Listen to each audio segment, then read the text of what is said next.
Track biznesidagi 4-chi eng muhim qoida bu qarzlarni boshqarish. Barcha qarzlarni sizlar oqilona boshqaringlar. Bu nima degani? Sizlarga 2-3 ta primer aytib ketaman. Birinchisi bu tracklarni refinance qilish. Bu qarzingiz bor bankdan. Aytaylik 2 yil oldin siz interest rate 15% bilan oldingiz va hozir 2 yildan keyin interest rate'lar tushdi. Siz hali ham 15% dan to'lab yuribsiz.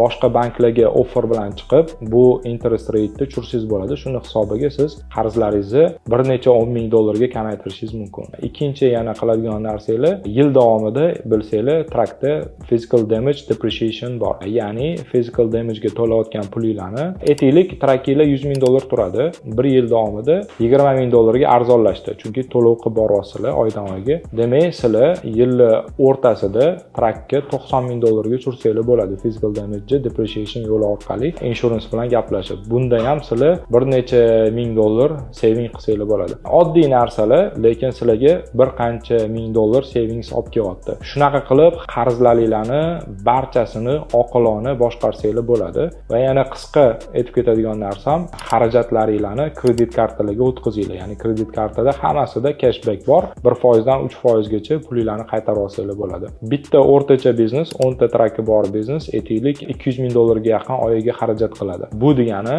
agar siz 200 ming dollardan 3% oladigan bo'lsangiz, bu 6 ming dollar pulingizni qaytarib oldingiz orqaga degani. Oddiy narsa, kredit kartaga xarajatlarni o'tkazib qo'yasiz. Bu ham ishlatayotgan xarajatlarni kamaytirishga va qarzlarni oqilona boshqarishga bitta yechim bo'ladi. O'ylayman, videomiz juda ham foydali bo'ladi sizlarga. Shu sohadagi qarzlarni boshqara olmayotgan odamlarga yuborsanglar, o'ylaymanki, shu video orqali ancha-muncha qarzlarni oqilona boshqarib, xarajatlarni kamaytirishga erishadi. Rahmat, sog' bo'linglar.